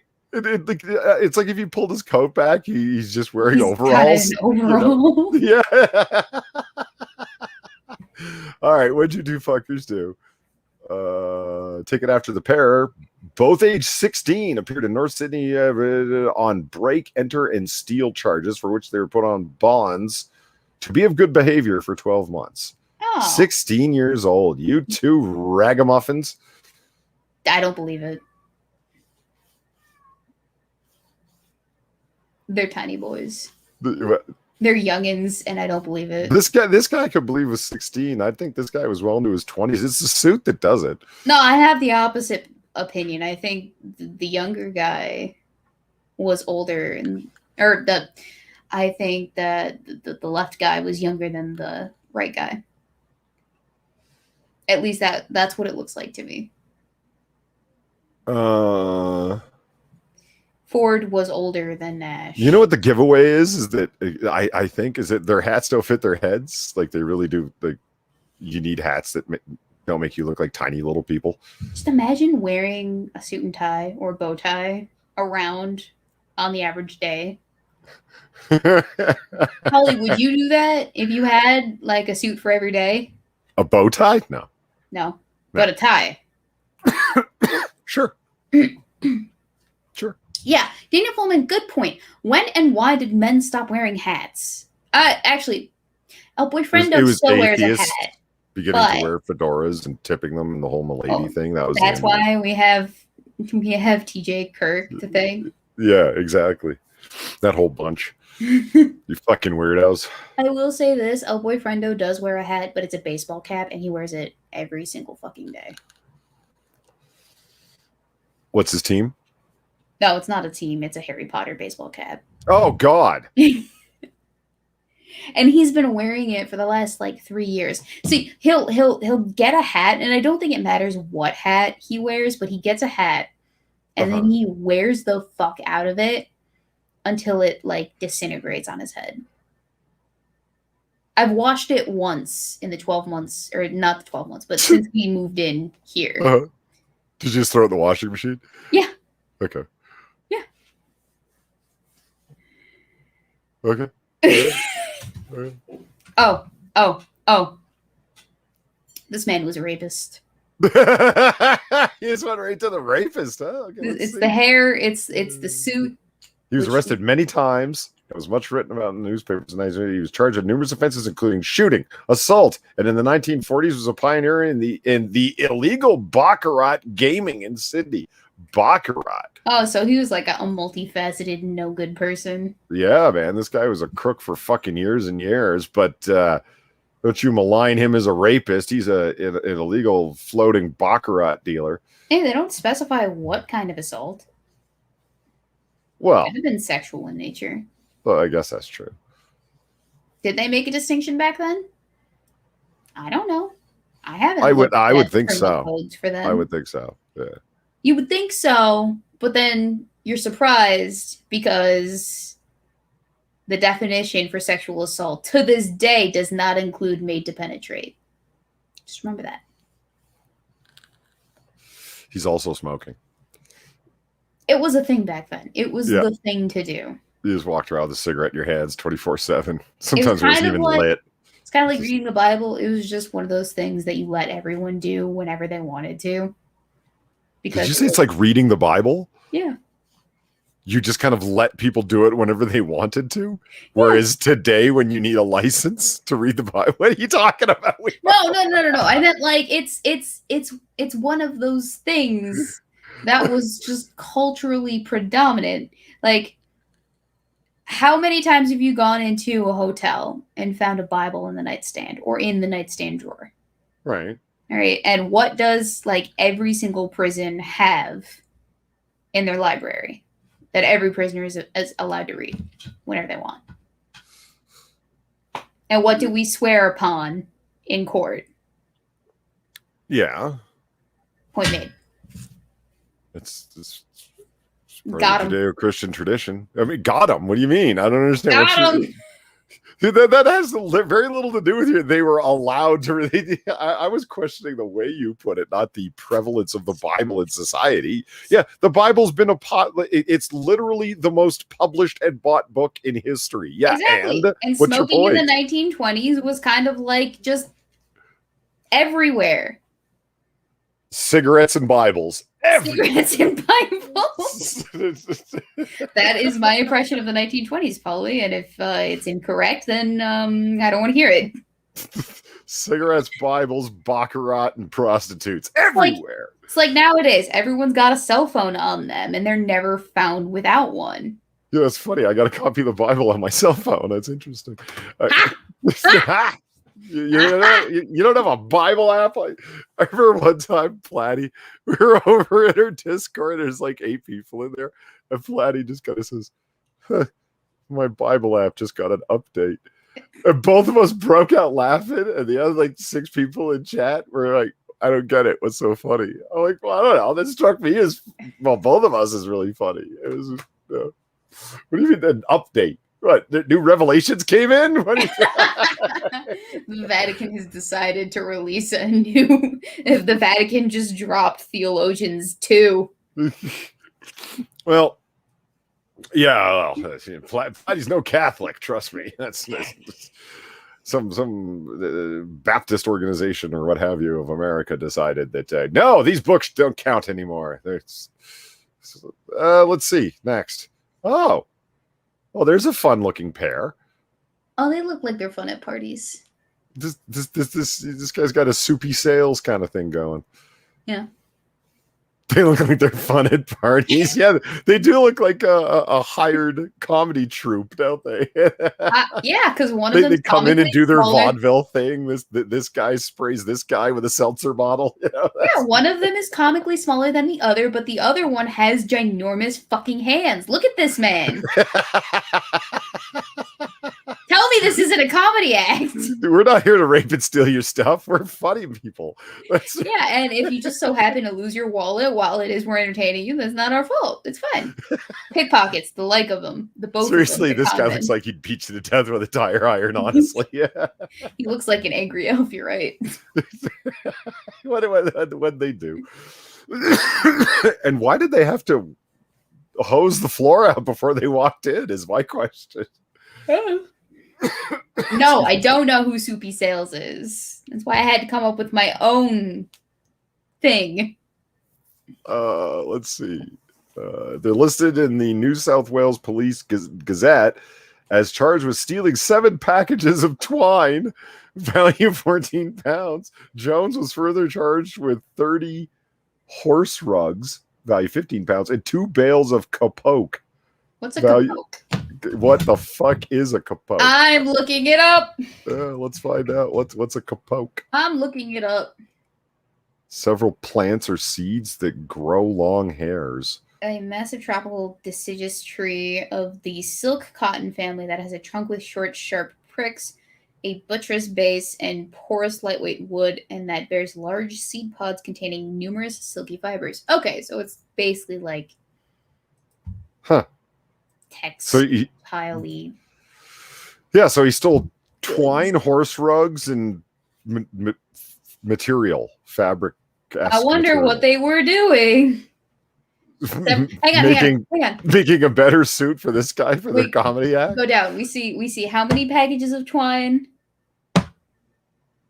Look, and this guy had the prison squat. Yeah. You know, the I'm in prison pose. You know, that's the. So what I'm hearing is these two gentlemen were about to make the sickest wardrobe ever. Yeah. These two were some notion thieves.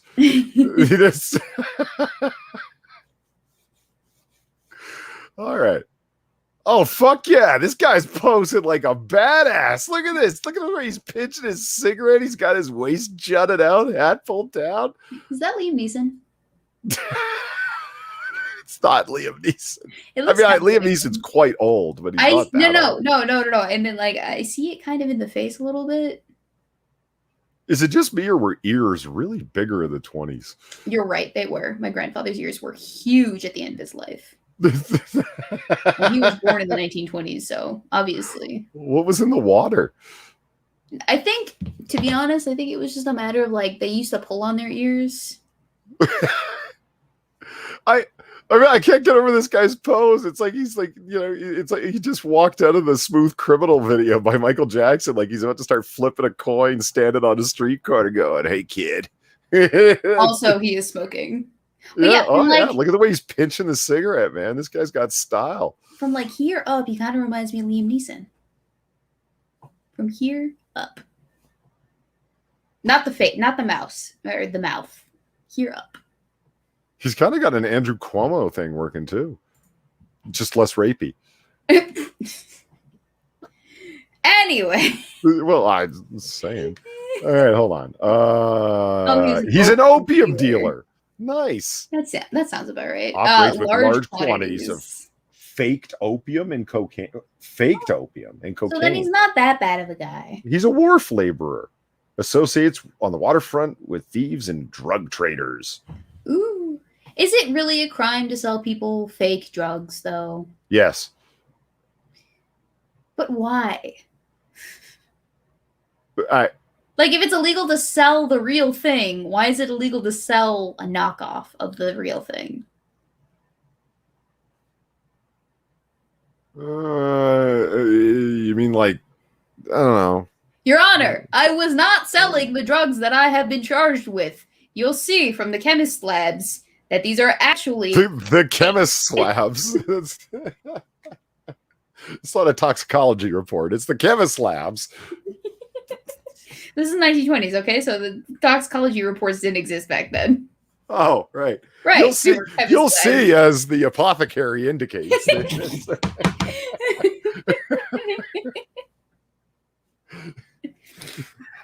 Knockoffs are usually worse and people could die using fake drugs, but they weren't selling real drugs. So can they be brought in on charges of selling drugs if the drugs were fake in the first place?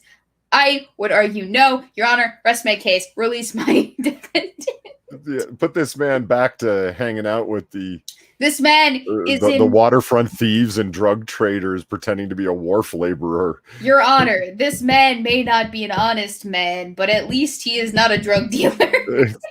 But he's a man, damn it. Let my defendant go.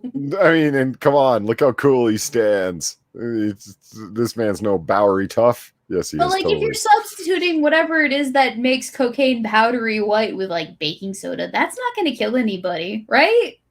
It's fine. Just baking soda. It says he operates with large quantities of faked opium and cocaine. It doesn't say faked opium and faked cocaine, so it could be faked opium and real cocaine. Okay, all right. They were ambiguous in the 1920s. Okay, say you're just selling a whole bunch of poppy seeds. Uh-huh.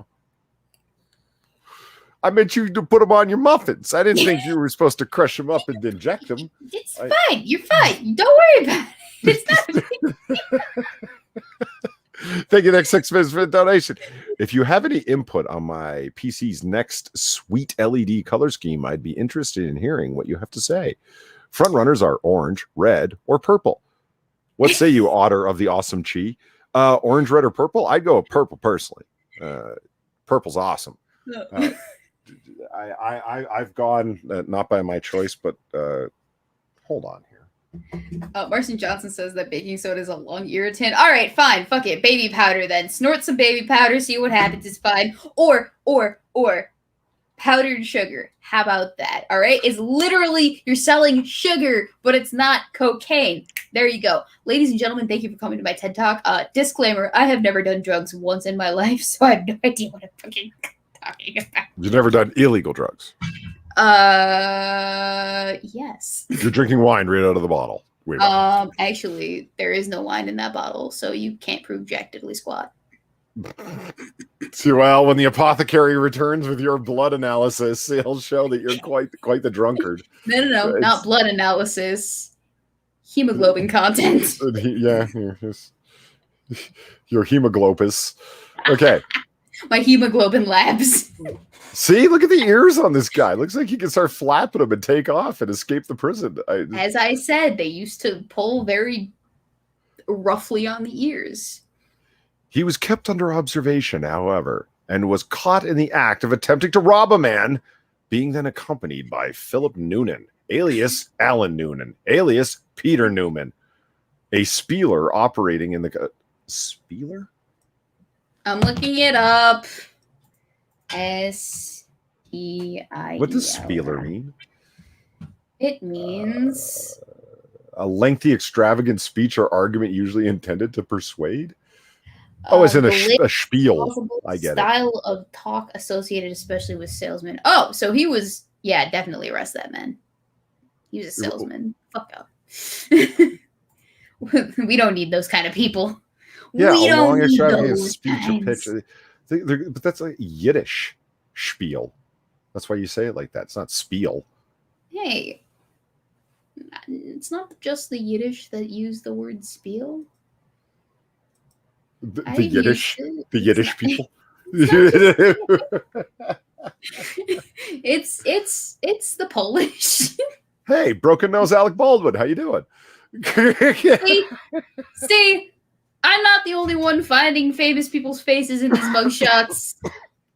I'm 90% sure it's because of the quality and the fact that they're in black and white. And stop treating your hat like that, man. He can do whatever he goddamn well pleases, Polly. It's his hat. I don't see you sporting a stylish I own a hat. Are you wearing it right now? No. Then shut up. Are you wearing it right now? That's I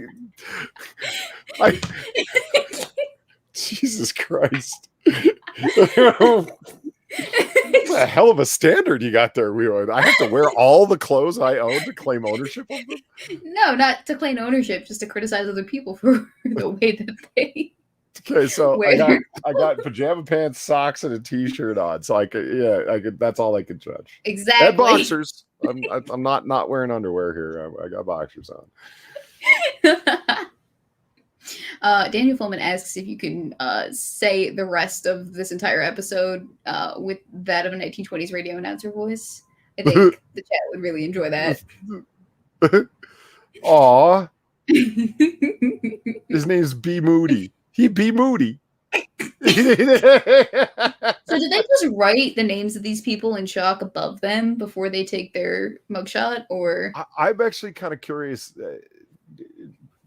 Okay, so if it's a rather large photograph, I could see them writing on it. Like, what did they write on the glass plate that the exposures were done on at this time? Or are they writing on the actual photographic paper? If so, these are either really large photographs, or the writing is extremely small. If you think about like a small little whatever the fuck, like one the size of a smartphone or whatever the hell, imagine how tiny that writing would be.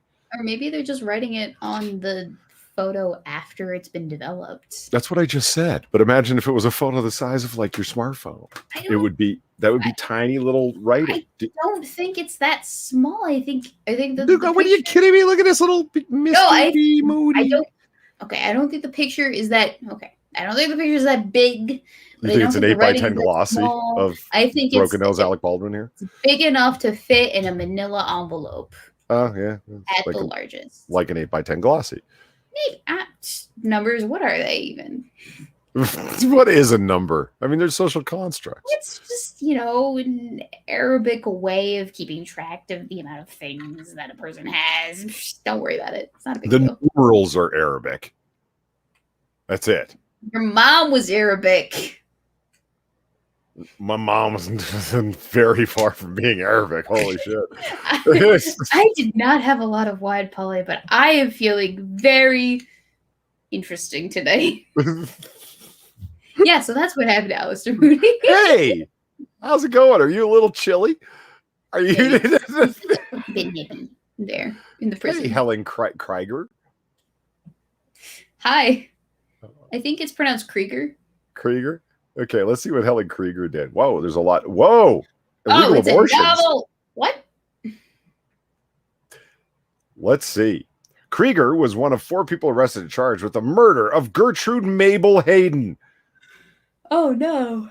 Look, named after Far's namesake. Far's Prudence Gertrude.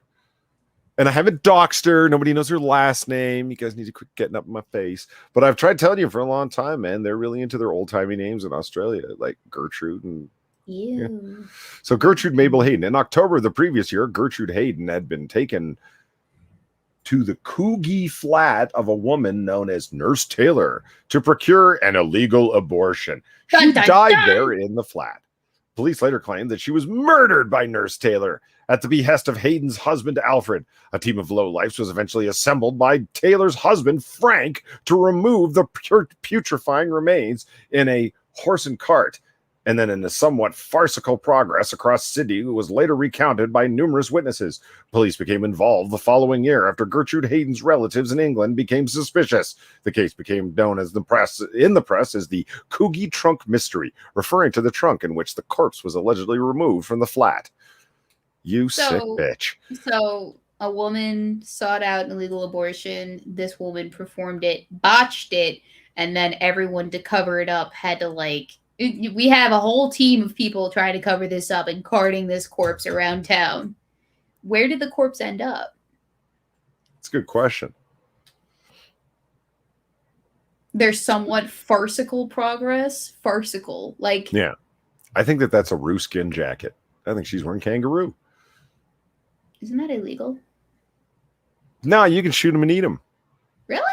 Sure, they're everywhere. They're just like deer in Australia? Yeah, there's more roos than there are people in Australia. I think that's true, actually. I don't think I Really? just made that up. Yeah, there's a lot of them. They're not remotely endangered.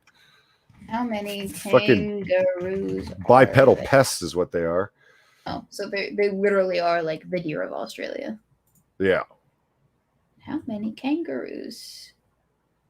No, not types of kangaroos. How many number-wise are there of these bipedal rat thingies? It doesn't say. It won't tell me. Fuck you. Anyway, I'd like to meet a kangaroo once. Sir, You look your very nostrils. angry. They're very large. Oh my God. It's Tom Hardy. At a God distance. damn. What sort of what makes you so angry towards Tom Hardy? He's really got some excessive hat hair working over You're here, right. though. It's the head. He's not wearing it correctly, obviously. You know what? Taylor, I need bigger pockets on my suit coat. I don't feel that I can carry enough belongings in my regular pockets. I need you to put bigger ones. Taylor, do you understand what it is that I am doing with my pockets on a daily basis in the streets of this here fine town of Sydney, Australia? Well, I need to keep a Bible in each pocket, sir. So it's the 1920s after all. What if someone doesn't have a Bible, God forbid? I need to give them mine and then still have my own. Oh, Frankenstein. Holy Christ, he rose from the grave to commit a crime. Look at his hands. They look like the hands of a zombie. Those hands look like they could just encompass my whole face. Yeah. Without issue. Like, look at that brow. That is a very serious, and of course, the 1920s ears. I'm gonna look that up. Why were old people ears such a thing? Why were It's not even old people. These people are like, ears- early to middle aged in all these photographs. They had old people ears and young bodies. It's weird. Why were people's ears so? Why do people have large ears? No, I want to know why people have. You'll never find out. It's like, why were tits pointy in the 1970s? No one knows. They just were. See, you're laughing, but you know what I'm talking about. I know.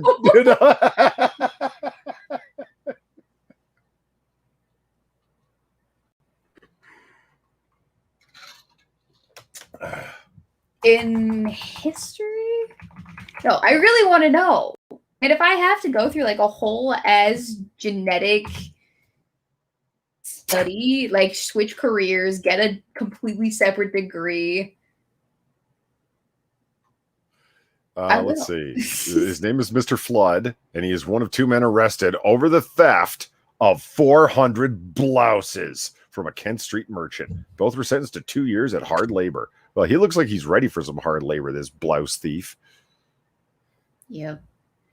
So Eric Grindsader says that there are 34,3 million kangaroos. What kind of fucking number is that?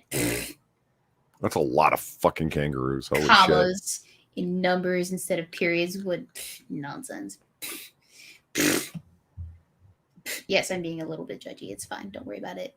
I'm still... What? Sir.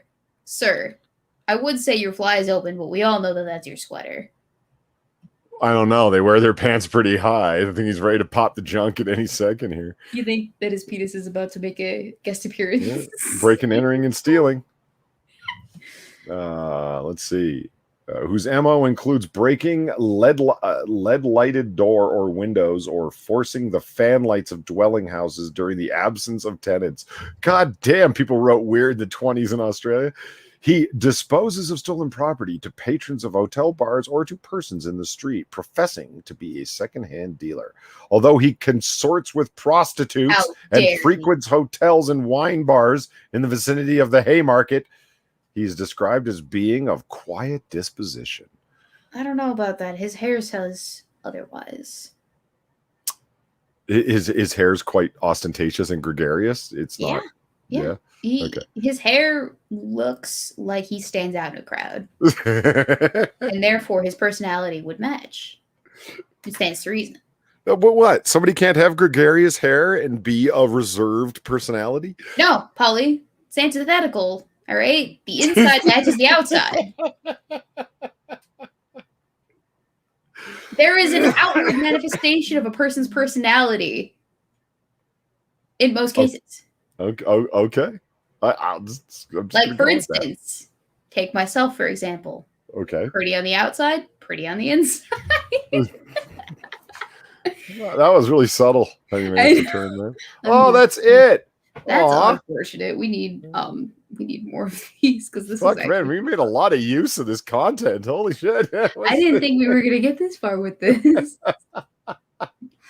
So, Polly. Yes. We have about 17 more minutes until we're at the 2-hour mark.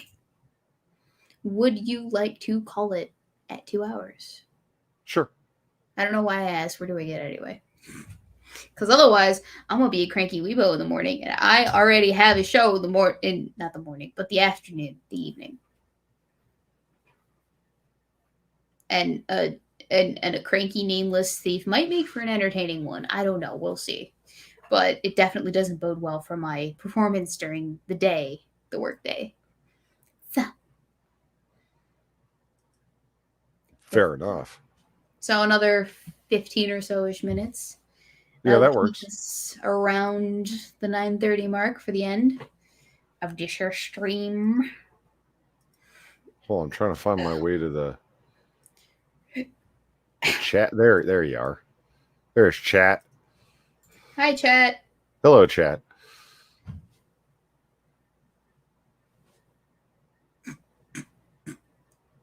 I know. I'm sorry. It is lame that I have to go to bed because I have to wake up early because I have a normal person job. Ugh, it's stupid and I hate... No, I'm just kidding. I actually really like my job, Polly. Do you? I do. I really enjoy doing what I do. And most of the reason why is because I'm not dealing with a whole bunch of people on a daily basis. I'm just strictly facing code, trying to solve problems, looking through all of the data and the code to find out why the thing is not working the way that I want it to, and then looking for solutions to fix it. Zelthorth says that you should go take a nap after this. He's not wrong. You should go take a nap after this. Porbally. Both go to bed. I should porbally go to bed. Porbally. Yep. You should porbally go to bed. I definitely need a nap. He's not wrong. I am straight tuckered. Straight tuckered. Yeah. That's a word that I don't hear in everyday vernacular. Tuckered. It's usually just tired. Or sleepy. Or grumpy. I got grumpy a lot. Yeah? From my ex-girlfriend, yeah. She's like, go have a nap, you're grumpy. I am the same way sometimes when I'm grumpy. When I'm hungry too. I'm just like, I hate people. Yeah, and she had a way of, she needled me well. She had to get on my nerves. She said, do I need to get you a banana?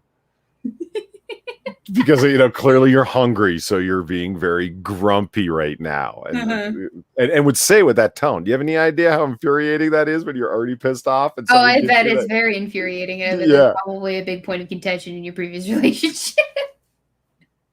It's like, woman, don't talk to me like that. I'll have the banana, but it's not because you said so. It's because I want it. Is that why she's your ex, Polly? Asks Leo Prime. Not particularly, like not precisely, but it's not a missed quality. Let's put it that way. I don't. What, you don't like it when women come along and mother you? That's not mothering. It has elements of being that condescending. I don't know, like my ideal version of a mom person is, someone that doesn't take yo shit and calls you on your shit and is like, do I have to go check to see if the thing is where it is that I said it was? That you said isn't where it is? I don't believe you when you said you couldn't find the thing. That's the fucking tone. Oh, really? It's not there? I know that it's there. I know for a fact that it's there because I put it there last week. And unless you moved it, it should be there. And if you moved it, then it's wherever it is that you put it. You just went from mom to bint. Stop it. There's a very fine line there, Polly. You have to understand. It's like a teetering edge. Next 6 minutes says, Polly, you should come to San Antone sometime, man. We could take in a ball game and then get hammered and play pool badly into the wee hours of the night, homie. He means video game. Well, not actually go make a trip out to San Antonio, but like in GTA. Oh. I was like, oh, that's disappointing. San Antonio. What? You got a problem with Texas? What's wrong with Texas? No, nothing. Texas is a great place. I know somebody who just moved to Texas. I've never been to Texas, actually, so. You know who I thought already moved to Texas but didn't move to Texas but is still actually moving to Texas? God, I need sleep. Who? Blair White. I thought she moved like a year ago. No. Took her for fucking ever to move. I'm still sub to Blair White. Same, even though she blocked me on Twitter. What did you do? Oh, I called her on her bullshit because she, not called her on her bullshit, but she made a claim. She was sexually assaulted in her youth. Uh-huh. She made a claim on Twitter, something along the lines of, if I made a video calling out my sexual assaulter, or she was contemplating making a video calling out her sexual assaulter, and I said, don't use YouTube as like your hammer of justice. Go to the law instead. And for that, I was blocked. It was something along those lines. I can't remember exactly. I made a whole video about it, documenting the process too, because I was holding her to the same standard that I hold everyone to. But apparently that wasn't what you wanted to hear. Fair enough. Like, okay. No, I was like, she was one of the first people that was like, oh, sorry, I reach for something there. Yeah, Marcin says Austin is very liberal. That's where I was talking about that to Eve. I said, Blair White I thought she'd already moved. It's like, no, but she's moving to Austin though. That's how bad of a reputation or how big of a reputation that place has. And it's not exactly like a cheap place either. Like if you're moving to Texas, move somewhere where you can. Yeah, one of the beautiful parts about moving from Los Angeles to Texas, you know, if you're pulling like what's his name? Joe Rogan. Yeah. You know, it's like Joe Rogan just got like an instant pay raise of, 30-40% just by not having to pay California taxes in terms of business taxes and personal taxes. Yeah. Like unfucking believable. And so, yeah, take maximum advantage of that by not moving to some super expensive metropolitan area. I'm not saying, move to the middle of rural East Texas, but, why the can't center I of find this Austin. fucking video? Where did it go? It's really pissing me off. Yeah, no, I couldn't move to Texas for one very specific reason, and it's because it's too hot, and our boyfriend would complain the whole fucking time we lived there. Well, it's a huge place. You can move places that are more temperate. This is the man that wants to live in Alaska full year. Really? Yeah, Alaska. Or he'll make a case for like Montana. Maybe. Montana. Texas. The land of 12 people. Too hot. Found it! Miss Blair White needs to chill. That was what I named the video. Yeah, okay, so this is what she said. I found it. I didn't want to make another claim that I didn't substantiate. The man who raped me when I was 18 popped up on my Facebook. Maybe in my next video should be me confronting him after all these years. So I said, where did I say the thing that I said? Confront him with the law, not the court of public opinion. And for that, I was blocked. Boom. So said the top tier breeder. So said the top tier breeder. That's what your name was there. What? Oh, yeah. That was a name that I picked out of my comments from someone who called me a top tier breeder. Oh, wow. The history of my existence on the internet has been a interesting one, I will say. A long, embarrassing job costing one. That's I'm kidding. Talking about? I am gainfully employed right now. I've always been interested by the idea of gainfully employed. As opposed to what? Being a serf? Well, like, okay, so gainfully employed is in, like, you have enough money left over after bills and insurance and taxes to be able. Is that what it's meant to be? Save. Not check to check, gainfully, that you're. I think so. Oh, okay. That's what I take it to mean. That makes a lot more sense than to be like, well, I'm actually earning money, as opposed to an unpaid internship. Like you're not a journeyman or whatever the fuck. You're not an apprentice. And other old-timey words. It says here, gainfully employed is just an idiom for provided with a job that pays wages or salary. Okay, so then I guess it isn't what I said it was. Then why does it exist? See? That's what I'm saying. Hang on. I'm going to go to the most trusted source of all time, Wikipedia, to find out what gainfully employed means. It means an employment situation where the employee receives steady work and payment from the employer. So I guess, okay, so what that means is like you have a set amount of hours that you are contracted, or not contracted, but you work every single week. Because you know how like there are some jobs where you don't get a guaranteed 40 hours a week? Sure. That's what I think maybe they're precluding from this definition is there are some jobs where you're scheduled to work a certain amount of hours and they can flex them depending on what you need or what they need or how sketchy they want to be. Because, of course, once you get to like 35, 40 hours, certain laws apply to you as a full-time worker that didn't prior to that. So that's what they mean by gainfully employed. Close it out, Weebo. Got him. Boom. Woo. All right. So what? We were supposed to watch what last night? So it was a toss-up between your recommendation and my recommendation. Mine being that of Atonement, yours being The Confession. Right. Yeah. And I think we were going to watch The Confession, which I still want to watch. And I still also want to watch Atonement with you.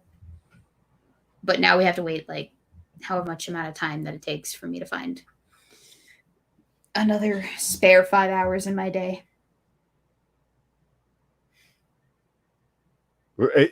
Stop saying that. It doesn't take us 5 hours to watch a movie, Weebo. It does, though. But it totally does. It does. You can't convince me otherwise. It takes us 5 hours because both of us, and you cannot deny this, both of us talk during the movies, and because of that, we have to go back in the movie and go. Yeah, it's kind of awesome, by the way. I like talking during movies. I do too.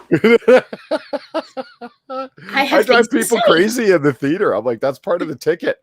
I've paid for it. I get to talk. I will not have my phone out. Don't worry. It won't be glowing and me texting and calling people and shit. That's not going to happen. But I'm going to talk. This is people like, oh, you're that guy. experience. I hate people like you that talk in the theater. And it's like, yeah, well, yeah. Here's the thing. It's not like I show up for the early show, like the 7 p.m. show on Friday. I don't do that. Okay. I show up for like the 11 o'clock show on Sunday. So like there's a minimum because I want as few people in the theater as possible because I don't want to be surrounded by a bunch of little bastard children making fucking noise. Yeah, it makes sense. And and I've snuck in liquor and I don't want people like right beside me judging me while I'm drinking illegally in the theater. I'm not sure if it's illegal. Against policy, whatever. What? Sorry, I just got distracted by this thing. I'll show it to you. Did you get a dick pic? Looks like you got a dick pic. It's a little bit more interesting than that. Okay. Holy shit. Fuck. Oh it's my god. Catch a fish. What kind of fish is that? Oh wow, it's just not letting go, is it? Okay. Is he trying to like angle that fish or is that fish trying to like angle him? I'm at a loss. Is that a tarpon? That's not a tarpon, is it? I will fucking wrestle that fucker to the ground. You're at that point, let the man have the fish, all right? Even if it is illegal for him to kill that fish, let him have the fish, all right? I think he deserves it. He almost lost a fucking hand because of it. Sorry, that distracted me. I closed out of my comments and Twitter opened up because it was the next tab, and I was like, oh, wow, that's what's going on my timeline? But yeah, sorry, you were talking about the movies and what shows I like yakking during the films. Yeah, I get that on occasion. The people that go, can I just can you quiet down a little bit? And I, always the same thing. It's like, oh yeah, totally. No. And then keep going. Don't go in that room. He's waiting for you. Yeah, I yell at the theater at the screen. Yeah. No, cease. Yeah, but the whole thing too, like it's not just like complaining about the movie. I also applaud cool scenes and like, oh fuck yeah, woo, do it, man. Like that kind of shit. Hell I yeah. too have no self-control from my voice box to my brain. It's just the way that I function. That's why I have control. Works. I just choose not to engage it. It's well, it's so much more effort to be like, no, you don't have to make a witty remark about the director and his cinematic decision to use a Dutch angle here, Weebo. It's fine. You don't have to. No, fuck off. I will say this. Because this is how I enjoy movies. Daniel Fullman asks, you ever miss what is happening because you're talking, Polly? Yes, he does, actually. I will say that. I have to go back in the movie, and I have to explain to him what happened because he was talking over this crucial dialogue. Yeah, but I asked you to explain stuff to me anyway. Okay, so hold on. Who's this guy? Like, Daniel Pullman? No, I know who Daniel Pullman is. No, I mean, like, remember we were watching Pretentious and what was it? Whatever it is that you come up with. Pretentious and upper crustiness. No, Pride and Prejudice. You fuck. Yeah, it's. I was like, so wait a minute, who's this guy? Who's the guy? Because the two guys came to town, right? Mm-hmm. There was the two guys. There was the eligible bachelor, and then Mr. the other Darcy and Mr. Bingley. You're right. Okay, and I kept losing track of who was supposed to be who. Bingley is the one that looks exactly like his namesake. He's got the froofy hair and the bug eyes, and he's a ginger, and he's smiling all the time. Hence the name Bingley. What's a Bing? What's in a name? Jesus Christ. Here. Let me show you what I mean. Chat. Does this not look like a Bingley to you?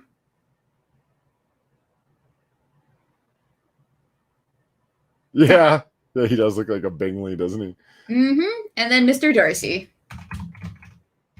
Mr. Darcy. Does he not look like a tortured soul who just... Yes, he absolutely does look like a tortured soul. A+ casting, because these are their characterizations to a fucking T. Like, I'm sorry, but Mr. Darcy, this actor, best casting for Mr. Darcy. I know Colin Firth also played Darcy at one point, but he didn't encompass Mr. Darcy as well as...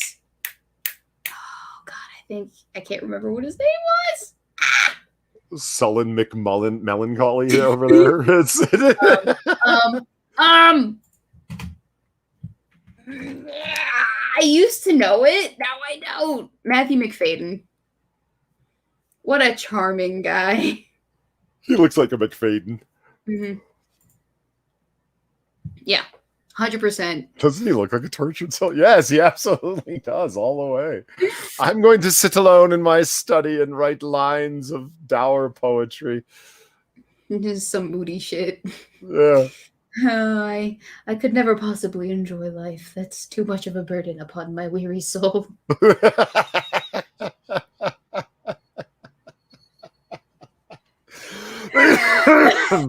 Mr. Darcy, you're a man of impressive means. Why don't you go find some lady? Oh, I would want to. I could never be troubled to find a lady. No, he could be troubled. He wouldn't want to. I would never care to burden a lady. Exactly. He wouldn't want to burden the young lady and her glad heart with his sad tidings. Joy, what's that? I would never. Caught dead smiling. Poof. Absolutely not. Oh my gosh. That's why it's my favorite movie, because it's so easy to make fun of as well as enjoyable to watch. See, we're doing it. And it's not full of girly romance at all. Well, that's definitely one of those selling points. But the dialogue is so witty, Polly. Come on, tell me you didn't enjoy every single back you can't. Okay, wait, now hold on.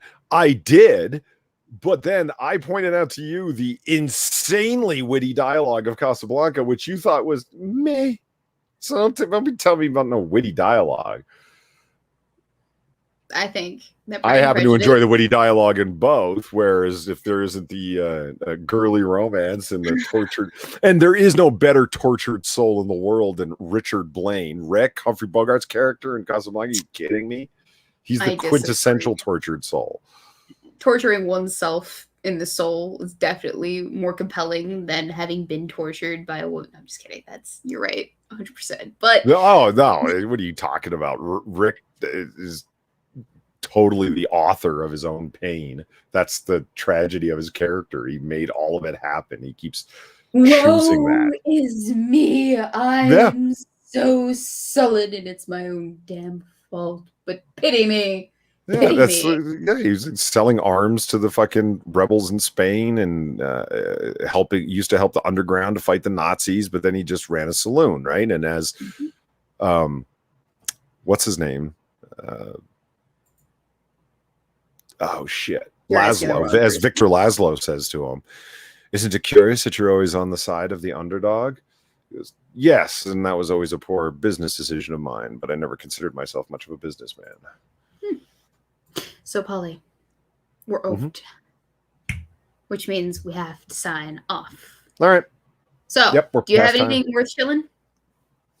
Well, the AAA stream will be over on Drunken Uncle's channel tomorrow, later on. No, not today. See, that's how much I need a nap. I've actually lost track of the days. I thought it was tomorrow, but it's not.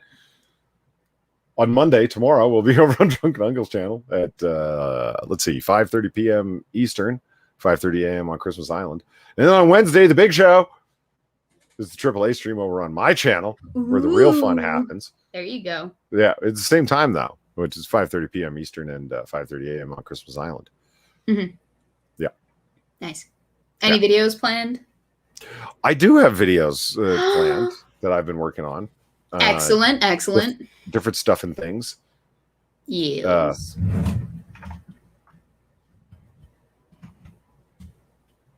Well, nothing I want to tell anybody about. Oh, it's a secret then? Of course. Lame.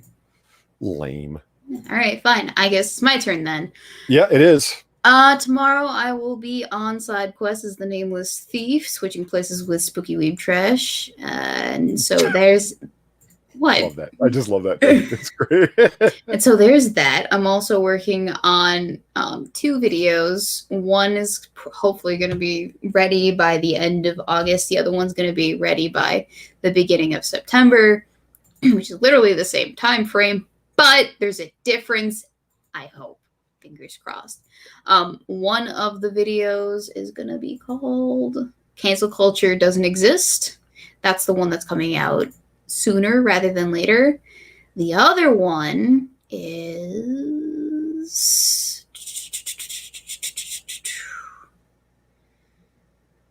Down with Anon. And I will leave it at that. Down with Anon. Down with Anon. Like Damn. Anon. All right. Anonymity. No, I hear you. Mm-hmm. I'm doing that thing where I clickbait title again. That's fine. It's my only way of marketing. It's called teasing the audience. I get it. It's fine. I like to poke at the people just a little bit. Anyway, so that's what I got planned. Hopefully that can get, moving train wise, because it's been a slog, and like I said, I've been working on this one video script for quite some time. Not as long as I thought I was, but it's coming along quite nicely, in all its skits. But in the meantime, ladies and gentlemen, we'll be back here next week. Same time, same place, same udder, same face. Right? Yeah, it wasn't an otter today. I was Paul Vario, but whatever. Hey, Same Paulie. And thank you so much, guys, for joining us this fine evening. We deeply appreciate all of your donations and your likes, your comments, your subscribbles, and your shares, and even your dislikes too, because those help. Without you guys, oh yeah, here, let me dislike the channel. There we go. Yeah, there you go. Without y'all, we would just be 2 morons talking in a Discord server.